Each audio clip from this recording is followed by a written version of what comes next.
আমি আবার বলছি, এদেশে ভাড়াটিয়া থাকবো না, ভাড়াটিয়া হিসেবে থাকবো না। এই জমিনের মালিকানা সূত্রে এদেশে বসবাস করি, এই জমিনকে আল্লাহর জন্য মুক্ত করেই ছাড়বো ইনশাআল্লাহ। আসসালামু আলাইকুম রহমতুল্লাহ। সম্মানিত মুসলমান ভাইরা, আশা করি সকলে ভালো আছেন। ভিডিওটি সমস্ত মুসলিম তৌহিদি জনতার জন্য অত্যন্ত গুরুত্বপূর্ণ, তাই সকলে ভিডিওটি শেষ পর্যন্ত দেখার জন্য চেষ্টা করবেন আর ভিডিওটি শেয়ার করে দিবেন যেন সকলে দেখতে পারেন। আল্লাহ, ভাস্কর্য বিরোধী আন্দোলন, এটা তাওহীদ এবং শিরকের আন্দোলন, শিরকের সংঘাত ছিল। ভাস্কর্যের পক্ষে যারা ছিলেন তারা শিরকের পক্ষে ছিলেন, ভাস্কর্যের বিপক্ষে যারা ছিলেন তারা তাওহীদের ঝান্ডা সমর্থন করেছেন।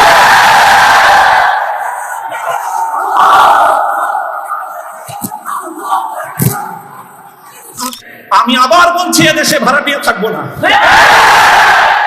ভাড়াটিয়া হিসেবে থাকবো না। এই জমিনের মালিকানা সূত্রে এদেশে বসবাস করি, এই জমিনকে আল্লাহর জন্য মুক্ত করেই ছাড়বো ইনশাআল্লাহ। আপনারা যেই কেসটাকে বিবস্ত্র করার জন্য বেছে নিয়েছেন, সেই কেসটা ছিল খুব দুর্বল। আগামী 50 বছরের জন্য উলামায়ে কেরামের বিরুদ্ধে এই ষড়যন্ত্রের দুয়ার রুদ্ধ হয়ে গেছে। আপনারা যদি এই ধরনের ষড়যন্ত্র করতে থাকেন, জাতি আবার নতুন করে বলবে, এতদিন বলতো ইউসুফ আলাইহিস সালামের বিরুদ্ধে যে ষড়যন্ত্র করছে, মামুনুল হকের বিরুদ্ধে সেই ষড়যন্ত্র, সামনে বলবে মামুনুল হকের বিরুদ্ধে যে ষড়যন্ত্র হয়েছিল, আব্দুল্লাহর বিরুদ্ধে সেই ষড়যন্ত্র। সরি বলেন, সে রক্তকে অস্বীকার করার চেষ্টা করবেন না।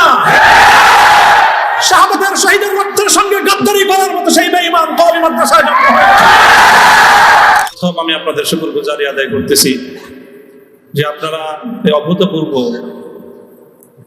আজকের আপনাদের এই উপস্থিতি এবং আপনাদের এই অভূতপূর্ব উচ্ছ্বাসের মধ্য দিয়ে আপনারা ইসলামী আন্দোলনের পথ চলার একজন পথিককে অনুপ্রাণিত করেছেন। আল্লাহ রাব্বুল আলামিন আপনাদের সকলকে এর উত্তম বিনিময় জাযায়ে খায়র নসিব করুন। আমিন। কাটা কাটা কয়েকটা কথা আমি বলবো, সময় দীর্ঘ নয়। আর সকলে উপলব্ধি করতে পারতেছেন যে আমার প্রতিটা কথাই এখন এটা অনেক বেশি পরিমাপ করা হচ্ছে, দেখা হচ্ছে যে আমি কি বলি।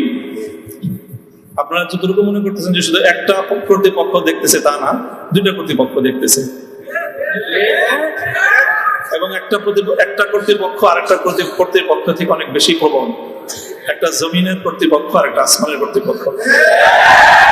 আমি আপনাদের কাছে দোয়া চাই, জমিনের এই কর্তৃপক্ষের প্রভাব থেকে আসমানের কর্তৃপক্ষের প্রভাব যেন আমার উপর বেশি থাকে। আল্লাহ রাব্বুল আলামিন যেন আমাকে আল্লাহর গোলাম হিসেবে তার নিকটেই যেন আমার মাথাকে অবনত রাখেন। এই দোয়াটুকু আপনারা সকলে আমার জন্য নিভৃতে একান্তে করবেন। দ্বিতীয় কথা, এখানে আমার জন্য অনেক কথা বলা হয়েছে, আমাকে উৎসাহিত করার জন্য এটাই বলা হয়েছে। উৎসাহিত করার জন্য কিছু প্রশংসামূলক বাক্য আলোচনা করা হয়েছে। শাইখুল হাদিস আল্লামা আজিজুল হক রাহমাতুল্লাহ আলাইহির শানে আমরা এই কথাগুলো বলতাম। সময়ের এতটা অল্প ব্যবধানেই সেই কথাগুলো যে আমার সন্তানেরা যারা বলেছে আমি সন্তানই বলবো, ছাত্ররা তোমাদের কাছে মুফতি সাঈদ হয়তো অনেক বড় শিক্ষক হতে পারে, আমার কাছে ওই সাঈদ, তারা আমাদের সন্তান, তারাও আমাদের সম্পর্কে সেই কথাগুলো বলেছে। শাইখুল হাদিস রাহমাতুল্লাহ আলাইহি বলতেন যে এই কথাগুলোকে প্রশংসামূলক কথা নয়, বরং আমি কালিমাত দুআইয়া, দোয়ার বাণী হিসেবে, দোয়ার কথা হিসেবে আমি বরণ করে নিলাম। আল্লাহ পাক আমার সন্তানদের, আমার সহকর্মীদের, তাদের এই কথাগুলোকে যেন আল্লাহ আমার হকে, আমার ক্ষেত্রে দোয়া হিসেবে আল্লাহ কবুল করেন। এই কথার মধ্যে একটা কথা এসেছে, সেটা হলো প্রতি ফোঁটা জুলুমের প্রতিশোধ গ্রহণ করার কথা। আমি এই কথাটা একদিকে প্রত্যাখ্যানও করি, আবার আরেকদিকে সমর্থন করি। প্রত্যাখ্যান করি এইভাবে যে এটা যাদের আদর্শ অনুসরণে আমাদের এই জুলুমকে বরণ করা, আমাদের এই কারাভোগ, আমাদের এই কারাবরণ, আমরা এই শব্দগুলি বেশি বলি। কি বললাম? কারাভোগ, কারাবরণ। কারা নির্যাতন তো বলবো যতক্ষণ বলা যায়, কারা নির্যাতন নয়, আসলে তো এটা কারাবরণ। আমরা তো জেনে বুঝে এই পথে পা বাড়িয়েছি। কেউ যদি মনে করে থাকে যে আমরা জানি না, তাহলে এটা তাদের মিস ইনফরমেশন। আমরা জানি আমাদের এই পথে চলতে গেলে এই পথটা কুসুমাস্তীর্ণ নয়।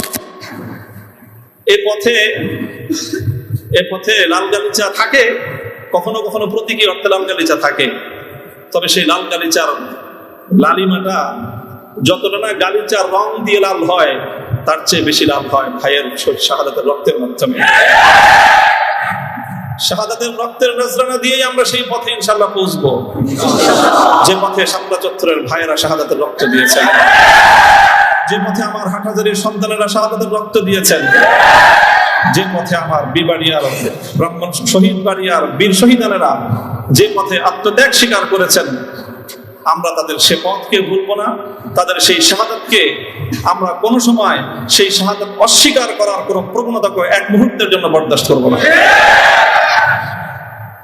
শহীদ হয়েছে আমার ভাই, সরি বলেন, বাংলায় না বলতে চান দুঃখিত, দুঃখিত যদি বলতে না আছেন আপনাদের প্রিয় ভাষা ইংলিশেই বলেন, তবে কি বলেন? সরি বলেন। সে রক্তকে অস্বীকার করার চেষ্টা করবেন না। শাহাদাতের শহীদের রক্তের সঙ্গে গাদ্দারি করার মতো সেই বেঈমান কওমি মাদ্রাসায় জন্ম হয়েছে। কাজেই যে কথা বলতেছিলাম, যেগুলো কারা বরণ আমাদের, কারা নির্যাতন তো অনেক পরের কথা। আল্লাহ পাক রব্বুল আলামিন কারা এই কষ্ট থেকে আমাদের সকলকে হেফাজত করেন। প্রতিশোধের যে কথাটা, সেটা আমরা তো পয়গম্বর আলাইহিস সালামের অনুসারী। নবী ইউসুফ আলাইহিস সালামের সেই বাণী লা তাসরিবা আলাইকুমুল ইয়াওম, গতকালকে আমি বলেছি, আজও বলছি, আমরা কোনো প্রতিশোধ গ্রহণ করি নাই, করতে চাই না। করার প্রবণতা কখনো যদি আমাদের মন থেকে উদ্গত হয়, সেটা হলো ইন্নামা যালিকা মিন্নী ওয়া মিনাশ শাইতান, শয়তানের প্ররোচনায় কখনো হয়তো আমরা ব্যক্তিগত আক্রোশে প্রতিশোধের কথা বলে থাকতে পারি, কিন্তু আমরা প্রতিশোধ পরায়ণ নই, এটা মূল কথা। এই হিসাবে আমি প্রতিশোধের এই শব্দকে প্রত্যাখ্যান করলাম।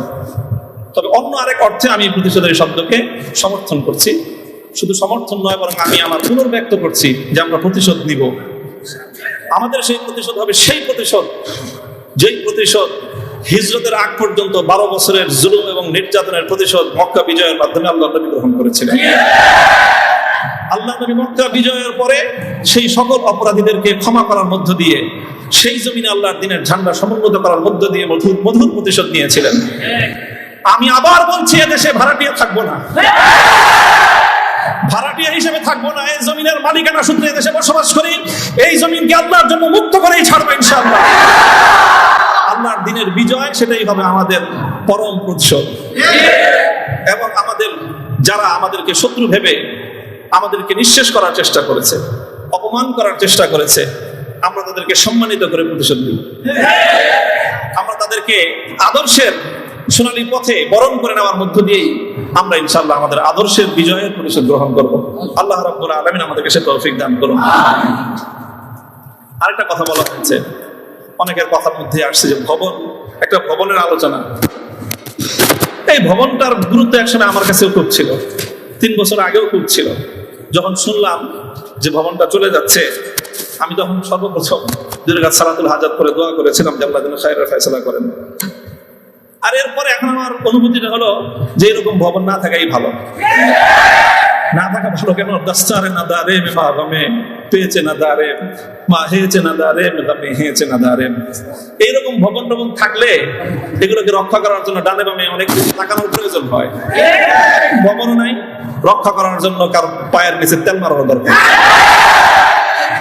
আজ এখানে মাদ্রাসা, কালকে ইনশাল্লাহ শাইখুল হাদিসের সন্তান মাহফুজুল হক সাহেব যদি নদীর উপরে যে বসেন, ইনশাল্লাহ ওই কেরানীগঞ্জের ওই একেবারে ধুলের চরে বা কোন রুটের চর, কোন চরের মধ্যে এর চেয়ে বড় মাদ্রাসা হবে। প্রয়োজন নাই ভবনের, প্রয়োজন নাই মাদ্রাসার স্থাপন কোন সম্পত্তির। ওই পুরাতন যুগে ফিরে যেতে হবে আমাদের। স্থায়ীভাবে আমি এই কথা বলতেছি। এই বিশাল বিশাল আলিশান ইমারত সাজায়, আর সেই ইমারতের মধ্যে সুন্দর সুন্দর আরামদায়ক বিলাসী রুম সাজায়, সেখানে বিলাসী এলম চর্চা। আমি কথাটা আমার কাছে খুব মনে পড়ছে, বিলাসী এলম চর্চা। আজকে আমাদেরকে এই বিলাসী এলম চর্চায় পেরে বসেছে। বিলাসী এলম চর্চার পথ বাদ দিয়ে আমাদের আকাবির এবং আসলামদের মতো সেই খেজুর গাছের তলায়, বট গাছের নিচে সালাদ চাটার উপর বসে আমাদেরকে ক্বালা আল্লাহু ক্বালা রাসূলের তালিম দেওয়ার সেই সবক গ্রহণ করতে হবে। তাহলে ইনশাআল্লাহ আমরা বাতিলের তফতে তাউসকে উল্টে দিয়ে সেখানে আমরা কালেমার ঝান্ডা সমুন্নত করতে পারবো। মোল্লা মোহাম্মদ ওমর রাহিমাহুল্লাহ তাআলা তিনি সারা পৃথিবীর সুপার পাওয়ারের সাথে টক্কর দিয়েছিলেন। আমাদের বাংলাদেশের মধ্যে কোনো গণভবন আর সংসদ ভবন, বঙ্গভবন কিছুই ছিল না। কান্দাহারের ছোট্ট একটা ঘরের মধ্যে ভাঙ্গা খাটের উপরে বসে টক্কর দিয়ে দিলেন তো সুপার পাওয়ারের সাথে। সারা দুনিয়া মনে করলো যে বেকুবের দল। 20 বছর পর আল্লাহ দেখা দিলেন যে তারাই বিজয়ী দল। তবে একটা দুঃখ আমার, আমি এই গোটা প্রসঙ্গের সঙ্গে যারা যারা সম্পৃক্ত অধিকাংশই আমার সম্মানিত, অনেকে আমার মুহতারাম উস্তাদ, শুধু উস্তাদ না, অনেকে এমন আছেন যারা উস্তাদ মুকাব্বির, অর্থাৎ আমি আমার মতো করে শাইখুল হাদিস রাহমাতুল্লাহ আলাইহি আমাকে যাদের তত্ত্বাবধানে গড়ে তোলার চেষ্টা করেছেন, শুধু আমাকে না, আমার ভাইদেরকেও, মাহফুজ সাহেব হুজুর এবং আমি, আমরা দুইজন বিশেষ করে, ওনারা অনেকে এখানে আছেন। কাজে তাদের প্রতি কোনো ধরনের অসম্মান হয়, অমর্যাদা হয়, সেই কথা আমি বলবো না। কখনো ভুলে বলে থাকলে সেটার জন্য আমি নিঃশর্ত ক্ষমা প্রার্থনা এখনো করছি, যে কোনো সময় করব, যে কোনো ভাবে করতে হয় করবো। তবে একটা কথা, দুঃখের কথা, হৃদয়ে রক্তকরণের একটা কথা, সেটা যদি আমার বাবার দ্বারা সেই ভুলটা হতো আমি বলতাম। সেই ভুলটা যদি এখন আমার অভিভাবক মাহফুজ সাহেব যদি সেই ভুল করেন সেটাও আমি বলবো। সেই ভুল যদি আমিও করি, আমাকেও যেন আল্লাহ পাক সেই ভুলটা অনুভূতি দান করেন। সেটা হলো যখন এদেশে মূর্তির বিষয় নিয়ে বিতর্ক তৈরি হলো, ভাস্কর্য নামে জাতীয় পর্যায়ে মূর্তি তৈরি হবে কি হবে না এই বিষয়ে যখন বিতর্ক, তখন আপনারা সেই বিতর্কের মঞ্চে ডিজিটাল ছবি তোলাটা কতটা বড় অপরাধ, কতটা বড় অন্যায়, কত বড় গুনাহ, সেই মাসলা নিয়ে আসলেন। দুঃখটা এই জায়গায়, আপনারা সেই মাসলা উত্থাপন করে তখন এই মূর্তি এবং ভাস্কর্যকে প্রকারান্তরে বৈধতা দেওয়ার চেষ্টা করেছেন। আপনারা বোঝানোর চেষ্টা করেছেন যে আজকের একটা ছাত্র ফেসবুকে তার ছবি আপলোড করা যতটুকু বড় অপরাধ, বাংলাদেশের স্বাধীনতা স্থপতি বঙ্গবন্ধু শেখ মুজিবুর রহমান সাহেবের 60 ফুট লম্বা ভাস্কর্য নামক মূর্তি স্থাপন করা সমান অপরাধ। এটা বোঝানোর চেষ্টা করেছেন আপনারা। ব্যাপারটা কি এক? এটাই হলো দুঃখ যে এই কাজটা সামনে করেন না আপনারা যদি ভাস্কর্যের বিরোধিতা করতে ভয় পান তাহলে আমি আপনাকে দোষারোপ করব না। তবে ভাস্কর্য নামক এই সকল শিরকি সংস্কৃতির বিরুদ্ধে যারা কথা বলবে তাদের প্রতিপক্ষ হয়ে মাঠে গিয়ে এই ধরনের বিতর্কিত মাসলা উত্থাপন করে জালিমের এবং যারা মূর্তি পূজারীদের দোষর তাদের অবস্থানকে সম্মত করবেন। আমি জানি না, যদি বুঝে করে থাকেন গফরাল্লাহু লাকুম, আল্লাহ আপনাদেরকে মাফ করুন। আপনি যদি বুঝে শুনে করে থাকেন আখাফু আলাইকুমুশ শিরক, আখাফু আলাইকুমুশ শিরক, না বুঝে করে থাকেন, সেটাই আমার ধারণা যে আপনারা অনেক বড় বড় আলেম, রাজনৈতিক প্রজ্ঞা আপনাদের কিছুটা ঘাটতি থেকে থাকতে পারে এই ক্ষেত্রে অন্তত। কাজেই এই জায়গাটায় বিলম্ব হলে আপনারা কথা বলেন, বিলম্ব হলে কথা বলেন, ইতিহাস আপনাদেরকে ক্ষমা করবে না। মনে রাখেন না যে আমরা হেফাজতে ইসলামের কিছু নওজওয়ান আলেম এবার যেটা করছে, সরকার একটা ভালো বুদ্ধির কাজ করছে, আগের অতীত থেকে তারা শিক্ষা নিয়েছে। তো শাইখুল হাদিসের মতো, মুফতি আমিনী সাহেবদের মতো বৃদ্ধ মানুষদেরকে তারা আটকায় জাতির কাছে তারা একটা বিশেষ বড় ধরনের একটা আসামের কাঠ ধরে দাঁড়ায় গেছিল। এবার তারা আমাদের মুরব্বীদেরকে কারো গায়ে স্পর্শ করে নাই, শুরুই করছে মামুনুল হক থেকে, যে এদের হাত পাগুলি সব ভেঙে দাও, তাইলে এই বুড়া মাথা যেগুলো আছে সেগুলো আর কি করবে, এই পলিসি নিছেন। তো কাজেই যেটা করেছেন সেটা হলো, আবারও বলছি, যে এই ধরনের যখন তাওহীদ এবং শিরকের লড়াই হয়ে দাঁড়াবে, আল্লাহ ভাস্কর্য বিরোধী আন্দোলন, এটা তাওহীদ এবং শিরকের আন্দোলন, শিরকের সংঘাত ছিল। ভাস্কর্যের পক্ষে যারা ছিলেন তারা শিরকের পক্ষে ছিলেন, ভাস্কর্যের বিপক্ষে যারা ছিলেন তারা তাওহীদের ঝান্ডা সমন্বয়